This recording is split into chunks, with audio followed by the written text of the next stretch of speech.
Agora a gente vai falar sobre a relação entre função e gráficos. Como que você faz para pegar da função e passar para o gráfico, certo? Para pegar do gráfico e passar para a função, a gente vai ver em outro vídeo. Basicamente, toda função, como a gente já disse, ela tem uma cara, né? Ela é assim e vai ter uma descrição. Ou ela é assim e ela vai ser, sei lá, vamos fazer menos x mais 2, tá bom? Então, vamos pegar essas duas funções diferentes e vamos criar o gráfico para elas. Como que a gente faria normalmente? Se você tem essa função, como que você cria o gráfico? Você vai pegar alguns pontos básicos, por exemplo, x igual a 0. Onde que a nossa função começa? Se x igual a 0, y igual a 0, ok? Se o nosso x é igual a 1, o nosso y é igual a 2. Se o nosso x é igual a 2, o nosso y é igual a 4. Ou seja, vamos pegar um gráfico. Ponto 0 é aqui, 0. O ponto 1, vamos tentar fazer o mais bonitinho possível. O ponto 1 resulta em 2, ok? E o ponto 2 resulta em 4. Ou seja, ele é um gráfico que passa por esses pontos aqui. Então, aqui você tem o gráfico da sua função, ok? Essa função aqui é a mesma coisa. Quanto que dá 0? Né? Dá 2. Quanto que dá 1? Menos 1 mais 2 dá 1. Quanto que dá 2? Menos 2 mais 2 dá 0. Então, aqui, vamos lá, vamos criar um gráfico. O ponto 0, né, ele começa em 1, 2. Ok? Então, esse daqui é o ponto inicial nosso. O ponto 1, ele dá 1 e 1. E o ponto 2, ele vai em 0. Então, o nosso gráfico seria tipo assim. Ó, né? Ele seria um gráfico decrescente. Tá vendo? Que aqui ele aumenta conforme o x aumenta e aqui ele diminui conforme o x diminui. Então, colocar da função para o gráfico é moleza, é babado. Você tem que saber fazer isso daqui. Não precisa nem saber matemática para fazer isso daqui. Você só tem que fazer isso que eu fiz agora. Encontra alguns pontos, desenha o gráfico. Só isso, tá bom? Aí a gente vai entender um pouquinho mais sobre esses gráficos que a gente acabou de construir. Quando a função nossa, ela tem um padrãozinho, que é o seguinte, né? mx mais b. O que é esse m? É o que a gente chama de coeficiente angular. O que é o b? É o que a gente chama de coeficiente linear. Você vai descobrir por que agora, que chama cada um desses. Vamos lá. Imagina que a gente tem uma função assim, ó, 2x mais 1, certo? Como que vai ser esse gráfico? Quando 1, aqui vai dar 3. Quando 2, aqui vai dar 5. Quando 3, aqui vai dar 7, certo? Então, a gente vai ter um gráfico tipo assim, ok?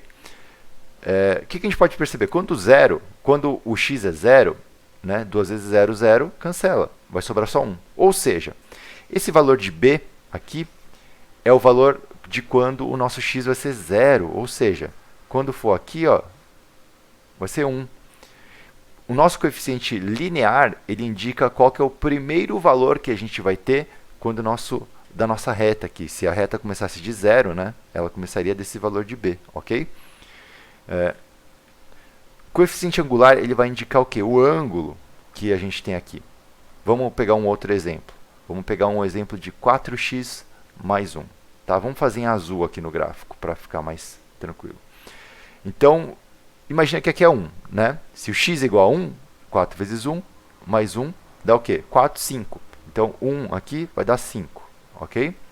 2. 2 vezes 4 dá 8, mais 1 vai dar 9. Então, vai estar aqui. Próximo. 3 vezes 4 dá 12, mais 1 dá 13. Né? Então, é 5, 9, 13. Então, o que acontece? Se a gente fosse pegar isso daqui, ó, o nosso gráfico seria assim.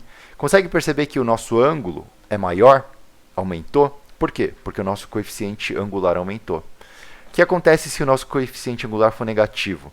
Né? Ao invés de crescer o nosso gráfico, ele vai descer. Ele vai ser um gráfico descendente, ok? Então, o coeficiente angular, o cara que multiplica o x, ele é o cara que vai dizer se o nosso gráfico, o quanto que ele vai crescer, o quanto que ele vai diminuir, ou se ele vai continuar reto. Como assim reto? É, reto.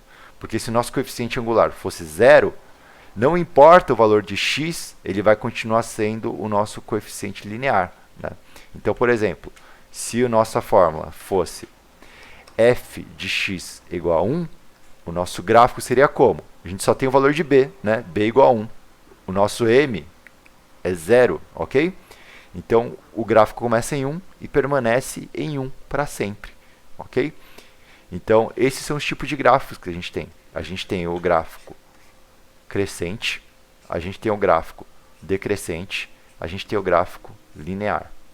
Fora esses daqui, a gente vai ver mais para frente que existem outros tipos de gráficos. Por exemplo, se a gente pegar o x ao quadrado, o que vai acontecer? f de x igual a x ao quadrado. Vamos traçar o gráfico aqui.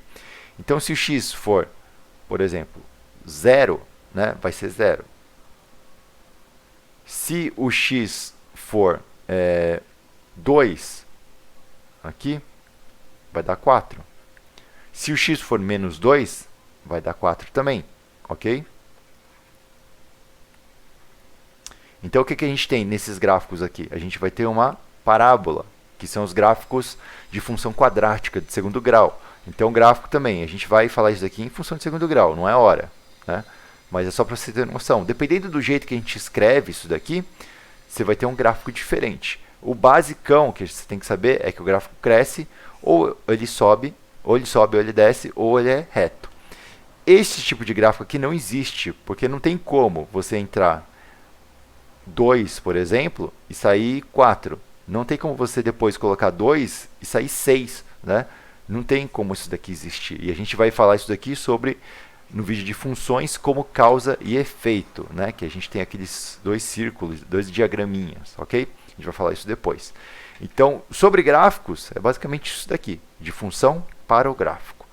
De gráfico para função, a gente vai falar também em outro vídeo aqui na descrição, beleza?